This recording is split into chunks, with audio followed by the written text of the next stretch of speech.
नंबरदार अनायत, सलमान और अमीर सुबह सवेरे चरावाहों की झोंपड़ी से रवाना हुए। रात के किसी पैर बारिश रुक गई थी। सुबह के वक्त मौसम साफ था, मगर जमीन ने इतना पानी पी लिया था कि कीचड़ की शक्ल में बाहर उबल पड़ा था। वो ढलवानी रास्ता था, अक्सर जगह फिसलन का हादसा था। उन्होंने एहतियात से घोड़े इस पगडंडी पर डाल दिए जो बुलंद होती हुई खाइयों, पहाड़ी नालों और टीलों से गुजरकर बकरवाल के कबीले के खाना बदोशों की बस्ती तक जाती थी। दोपहर ढलने के बाद वो इस टीले पर पहुंच गए जिसके दूसरी तरफ खाना बदोशों की बस्ती थी। इस वक्त धूप खूब रोशन थी। जाती गर्मियों की ये नीम गर्म धूप इन पहाड़ों के बीच खासी राहत बख्श लग रही थी। उन्होंने कबीले का बगौर जायजा लिया। इतनी दूर से कबीले वालों के चेहरे साफ पहचाने नहीं जाते थे। 25-30 हैमों वाले कबीले में हिना या जमशेद को तलाश करने के लिए इन्हें नीचे उतरना था। बस्ती के अंदर जाकर ही गोहरे मकसूद को देख सकते थे। नंबरदार अनायत बोला, हम नहीं जानते वो लोग हिना को लेकर इधर आया है। ये मालूम करने के लिए इन कहमों के पास जाना होगा। मैं इस कबीले के सरदार को जानता हूँ। एक जिरगे में इससे मुलाकात हुई थी। वैसे तो बहुत माकूल इंसान है, मगर एक मसला है। अगर कबायली रवायात के मुताबिक पनाह लेने वाले का साथ देने की जिद पर अड़ गया तो बात बिगड़ जाएगी। ये कहते हुए अचानक ही नंबरदार अनायत की नज़र एक जगह जम गई। वो दुपट्टे का एक टुकड़ा था जो एक पत्थर के गिर्द लिपेट कर एक नुमाया जगह रखा गया था। इसने लपक कर इससे उठाया, कुछ देर गौर से देखा, फिर ससराती आवाज़ में कहा, कुछ दिन पहले शहर से हिना के लिए जो कपड़े लाया था इनमें ऐसा ही एक दुपट्टा भी था। मेरा दिल कहता है ये हिना जानबूझकर इस पत्थर के गिर्द लिपेट कर गई है। सलमान ने भी जोश से कहा, चरवाहों की झोंपड़ी में लाकर भी इसने रखा। इसका मतलब कि परेशानी के बावजूद इसके आवाज़ दुरुस्त है। मुझे अपनी बेटी पर बहुत फख्र है। इसने हमारी रहनुमाई के लिए निशानियां छोड़ी हैं। अब हमें यकीन है वो बकरवाल कबीले में ही मौजूद है। बकरवाल कबीले का सरदार बहादुर संजीदा चेहरे के साथ अपने कमरे में टहल रहा था। एक तरफ इसका बेटा अशदर सर झुकाए बैठा था। दोनों के चेहरों पर तनाव और फिक्रमंदी थी। सरदार बहादुर ने गंभीर लहजे में कहा, यह खतरनाक सूरत हाल है। 1 महीने के बाद हम दरियाए सिंध के नशेबी इलाकों में हिजरत करने वाले हैं। इन इलाकों में नंबरदार अनायत का बड़ा असर रसूख है। अगर हमने इसकी बेटी को अगवा करने वाले का साथ दे दिया तो सर्द महीनों में हमारी बका खतरे में पड़ जाएगी। आप क्या कहते हैं? क्या जमशेद को मना कर दूं? अशदर बोला, हालात ऐसे हैं कि हमें ऐसा ही करना होगा। तुम्हारे एक दोस्त की खातिर हम पूरे कबीले की कुर्बानी नहीं दे सकते। अशदर वहां से उठकर इस कमरे में आ गया जहाँ जमशेद मौजूद था। जमशेद ने कहा, अशदर हैरियत है ना? तुम कुछ परेशान दिखाई देते हो। यार जमशेद, तुमने बताया था कि लड़की का वालिद और इसका होने वाला शोर पीछा करते हुए आ रहे हैं। इसका मतलब है वो यहाँ तक भी आ सकते हैं। वो तेज लहजे में बोला, मैं ये भी जानता हूँ वो पीछा करते हुए आ जाएंगे। इस बहाने वो फॉरेस्ट ऑफिसर खुद मेरे जाल में फंस जाएगा। अशतर ने चौंकते हुए पूछा, तुम्हारा क्या मतलब है? क्या उसे जान से मार देना चाहते हो? इसमें ज़रा भी शक की बात नहीं। उससे मारे बगैर मेरा गुस्सा ठंडा नहीं हो सकता। इसने मेरी होने वाली बीवी को वरगलाया और इसे अपने पास अकेले में बुलाया। मैं इसे कैसे माफ़ कर सकता हूँ? अशतर संजीदगी से बोला, वो एक सरकारी ऑफिसर है। इसका कत्ल बहुत हंगामा खड़ा कर देगा। तुम्हारा नंबरदार चचा भी खामोश नहीं बैठेगा। हमारा बकरवाल कबीला पहले ही से मुश्किलात में गिरा हुआ है। अब ऐसे वाक़यात के बाद हमारी ज़िंदगी अजीरन बन जाएगी। जमशेद ने कहा, अशतर मेरे दोस्त, ये तुम कैसी कमज़ोरी की बातें करते हो? तुम्हारा जोश और हौसला किधर गया है? बस सपाट लहजे में बोला जमशेद भाई, तुम जानते हो 1 महीने से कम अरसा में हमारी हिजरत शुरू होने वाली है। शदीद सर्दियों में हमारे पास दरियाए सिंध के करीब की थोड़ी सी ज़मीनें ही बाकी बचेंगी। पिछले 3 सालों से हम इन नशेबी इलाकों में अपनी बका की जंग लड़ रहे हैं। बहुत सी पाबंदियों और शराइत के बाद हम वहाँ 5 महीने गुजारने की इजाज़त हासिल कर सकें। ऐसे में यहाँ हमारे कबीले में एक सरकारी अफसर का कत्ल हो जाए, एक लड़की को अगवा करने की बात फैल जाए और इन सब के पीछे हमारा आपके साथ ताउन साबित हो जाए तो पुलिस और इन नशेबी इलाकों के लोग हमें यहाँ रहने नहीं देंगे। जमशेद कुछ सोचते हुए बोला, तुम मेरे दोस्त हो। तुम्हारे कबीले पर कोई आफत आ जाए मुझे मंजूर नहीं होगा, लेकिन कोई रास्ता बता दो। मुझे कोहिस्तान तक पहुंचना है। ताकुब करने वालों की नज़रों से बचकर कैसे पहुंच पाऊँ? अशतर ने कहा, तुम लड़की को साथ लेकर बस्ती से निकल जाओ। मैं अपने बेहतरीन बंदे तुम्हारे साथ कर दूंगा। इस वादी के आहर में एक नाला है। वो आगे जाकर 2 हिस्सों में तकसीम होता है। वहाँ जाकर फैसला करो तो दोनों में से कौन सा रास्ता इख्तियार करोगे। जमशेद ने कहा, अभी तो यहाँ से निकलते हैं, नाले तक जाते हुए आइंदा के बारे में सोचकर फैसला करेंगे। जमशेद ने इस दौरान हिना को बता दिया कि आगे सफ़र करना है, फौरी तैयारी कर ले। वो बेचारी इनकार करती भी तो किस मुँह से? कुछ नहीं कर सकती, रो सकती थी। वो दिल ही दिल में रोई और अल्लाह से फरियाद करती हुई इसके हुक्म पर अमल करने लगी। अशतर ने अपने 2 आदमी इसके साथ भेज दिए। ये आदमी इन पहाड़ी इलाकों और दर्रों से खूब वाकिफ थे। अशतर ने इन्हें हदायत दी कि महफूज रस्तों से गुजरते हुए कोहिस्तान तक पहुंचा दें। थोड़ी देर में वो सब घोड़ों पर सवार होकर अंधेरी रात का सीना चीरते हुए बकरवाल बस्ती के मगरब की जान रवाना हो गए। हिना ने खुद को तकदीर के हवाले कर दिया। जमशेद और इसके खतरनाक तेवरों वाले आदमियों से बचकर भागने का हौसला इसमें नहीं था। इसकी आखिरी उम्मीद बाबा और सलमान थे। हिना नहीं जानती थी कि वह इसके करीब पहुंच गए थे, लेकिन जमशेद इससे पहले ही राह फरार इख्तियार कर चुका था। अब खुदा जाने कब तक इसकी किस्मत में भटकना लिखा था। नंबरदार अनायत, सलमान अहमद और अमीर अल्लाह टीले से उतरकर बकरवाल बस्ती में दाखिल हुए। इन्हें मालूम था कि जमशेद पहले ही से बस्ती से जा चुका था। वो तीनों जब हेमू के करीब गए तो एक आदमी इसकी तरफ आता हुआ नजर आया। वो करीब आया तो नंबरदार अनायत इससे बोला, मैं थलचून का नंबरदार हूँ, तुम्हारे सरदार बहादुर से मिलना है। वो शख्स बोला, आप इतने अचानक आ गए हैं, मुझे उम्मीद है हैरियत होगी। ये कहकर वो आगे बढ़ा। हेमू के आखिर में जहाँ कच्चे मकान बने हुए थे, इनमें से एक के करीब ले गया। इस वक्त एक कमरे का दरवाज़ा खुला। इसमें से एक नौजवान शख्स बाहर निकला। वो अशतर था। इसकी आंखों में तफक्कुर और तरद्दुद वाज़ेह झलक रहा था। इसने अपने बाबा सरदार बहादुर से तवील सलाह मशवरा किया था। इनके लिए सबसे बड़ी परेशानी की बात 1 महीने से भी कम वक्त में नशेबी इलाकों में हिजरत थी। इनका कबीला पहले ही से मुश्किलात का दो-चार था। ऐसे में किसी नई मार्के की गुंजाइश नहीं थी। एक तरफ इसने जमशेद को बहिफाजत बस्ती से निकालकर दोस्ती का हक अदा किया, दूसरी तरफ नंबरदार अनायत के सामने अपनी बेगुनाही का यकीन दिलाकर आई मुसीबत को टालने का इम्तिहान दरपेश था। कच्चे कमरों के करीब जाकर वो तीनों घोड़ों से उतरे। इस दौरान अख्तर भी पास आ खड़ा हुआ। बस्ती का शख्स बोला, सरदार अख्तर, ये थलचून का नंबरदार और इसके साथी हैं, सरदार बहादुर के मेहमान हैं। अख्तर ने मुस्कुरा कर कहा, नंबरदार साहब, मैं आपको कबीले में खुशामदीद कहता हूँ। उम्मीद है आपकी आमद हमारे लिए खैर का बाइस होगी। मैं सरदार बहादुर का बेटा अख्तर हूँ। नंबरदार अनायत और सलमान बस्ती में दाखिल होते हुए बहुत चौकन्ना थे। इन्हें अंदेशा था कि जमशेद और इसके साथियों से टकराव होगा, इसलिए वो चादरों के नीचे इनके हथियारबंद ट्रिगर दबाने के मुंतज़िर थे। लेकिन बस्ती में दाखिल होकर बहुत दूर सरदार के मकान तक पहुंचकर भी इन्हें जमशेद या उसका कोई साथी दिखाई नहीं दिया। इन्हें ऐसी कोई मशकूक सरगर्मी भी दिखाई नहीं दी जिससे मालूम होता हो कि मुगविया की हिफाजत के लिए इक़दाम किए गए हों। नंबरदार अनायत टटोलती नजरों से अख्तर को देखते हुए बोला, सरदार बहादुर एक अच्छा इंसान है। एक जरगे के दौरान इससे मुलाकात हुई है। मैं जानता हूँ दरिया सिंध के किनारे तुम्हारे कबीले के लिए बड़े मसाइल पैदा हो गए हैं। मुझे उम्मीद है कि तुम कोई ऐसा काम नहीं करोगे कि पहले से ज़्यादा मुसीबत में मुबतला हो जाओ।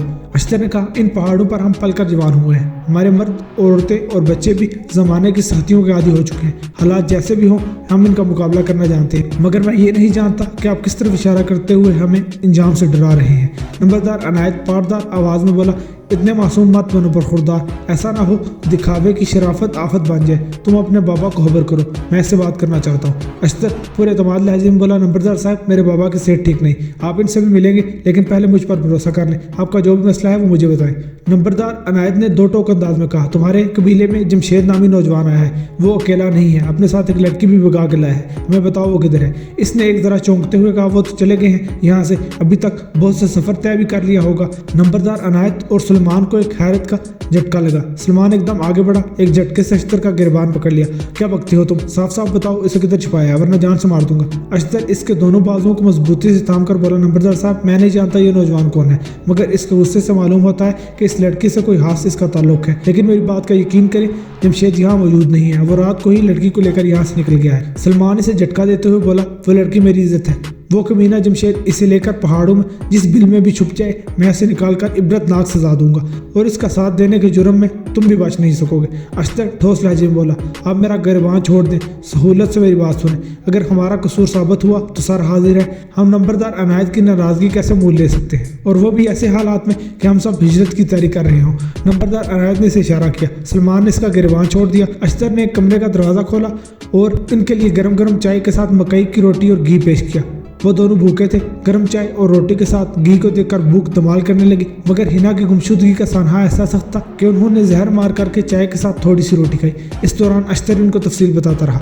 नंबरदार अनायत गुस्से से बोला, जब तुम्हें मालूम था कि वो एक लड़की को शादी के बगैर भगा कर लाया है तो इसे क्यों ना रोका।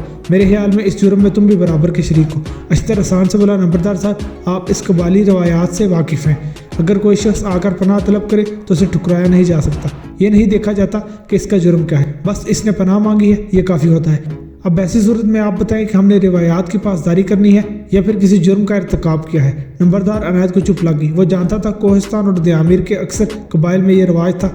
वो खुद नंबरदार था, ऐसे कई वाक़यात के फैसलों में वो खुद भी शरीक रहा था। अब अख्तर की ज़ुबान से इसके बाद का मुआवजे का कोई जवाब नहीं रहा था। इस वक्त कमरे का दरवाज़ा खोलकर कबीले का सरदार बहादुर अंदर आया। अलैक्स और रस्मी गुफ्तगू के बाद बोला, नंबरदार अनायत, मेरी हमदर्दी तुम्हारे साथ है। मैं तुम्हारे दुख और गुस्से को समझता हूँ, तुम भी हमारी मजबूरी समझने की कोशिश करो।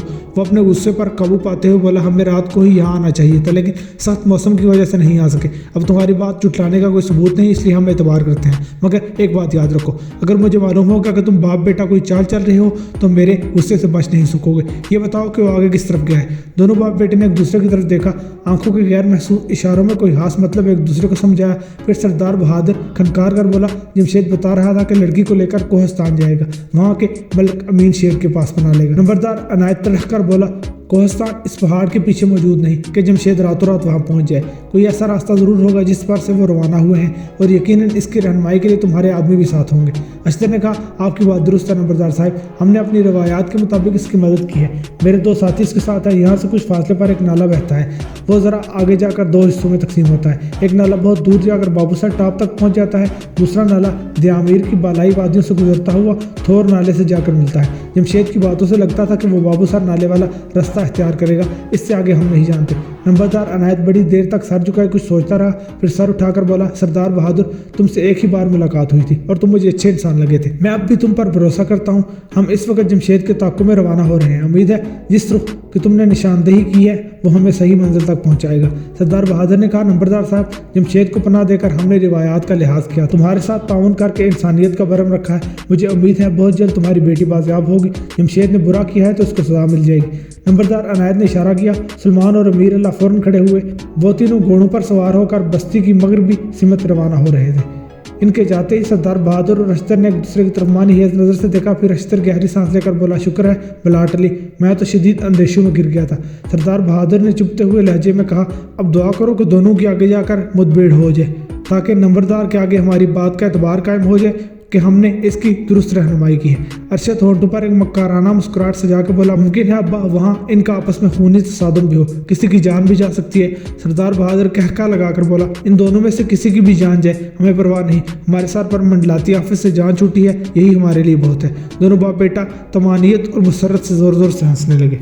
रात कटती जा रही थी। पहाड़ों के बीचों बीच तंग पगडंडियों पर इनका सफ़र भी कट रहा था। सुबह होने में अभी वक्त था कि वो इस मकाम पर पहुंच गए जहां नाला तकसीम होकर 2 मुख्तलिफ सिमतों में जाता है। जमशेद के कहने पर वो सब घोड़े से उतर गए। हिना को भी नीचे उतार दिया गया। आसमान पर चांद नहीं था, बस टिमटिमाती सितारों की मध्यम सी रोशनी थी, जिससे आसपास के पहाड़ दियो हैकल साइयों की तरह खड़े दिखाई दे रहे थे। रात के ऐसे पहर उनकी बहुत ज़्यादा थी।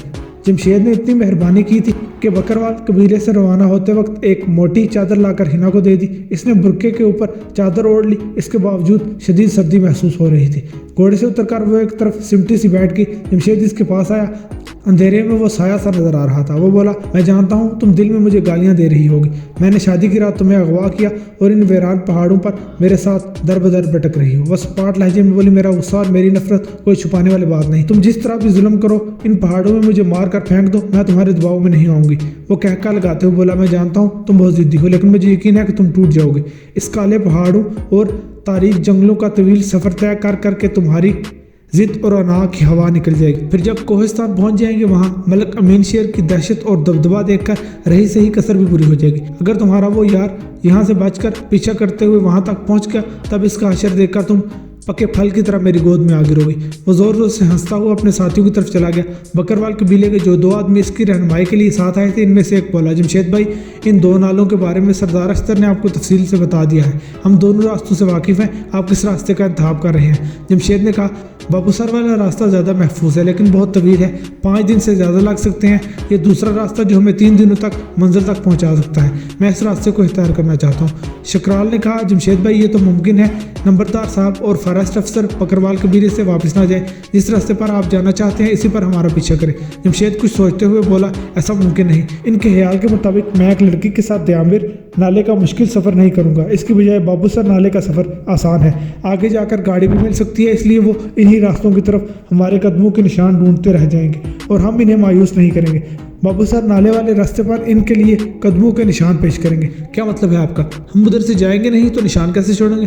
जमशेद बकरवाल कबीले के दोनों आदमियों से बोला, तुम दोनों अपने घोड़े लेकर इस तरफ चले जाओ। रास्ते में ऐसी निशानियाँ छोड़ो कि जिससे पता चले कि इनसे पहले हम यहाँ से गुजरे हैं। चंद मील के बाद तुम दोनों वापस अपने कबीले में चले जाओ। मेरा साथी जमतर हमारा पूछते हुए तुम्हारी बस्ती में आएगा। इसे हमारे रास्ते का बताकर कम से कम वक्त में हम तक पहुँचने का पैगाम दे दो। इनसे कुछ फासले पर हिना सर्दी और खौफ से सुकड़ी सिमटी बैठी थी। वो जानती थी कि इसके दुखों का सिलसिला भी खत्म नहीं हुआ। अभी ऐसी कितनी ही काली रातों और वीरान पहाड़ी जंगलों में इसका नसीब में भटकना लिखा हुआ है, लेकिन इसे यकीन था कि सलमान हर अंधेरे से, जालिमों के हर घेरे से इसे निकाल कर मोहब्बत की जन्नत में ले जाएगा। जन्नत तक ले जाने के लिए पुल सिरात से गुजरना होता है। अब खुदा जाने इसका नसीब ये दुनियावी पुल सिरात कितना तवील और कठिन था।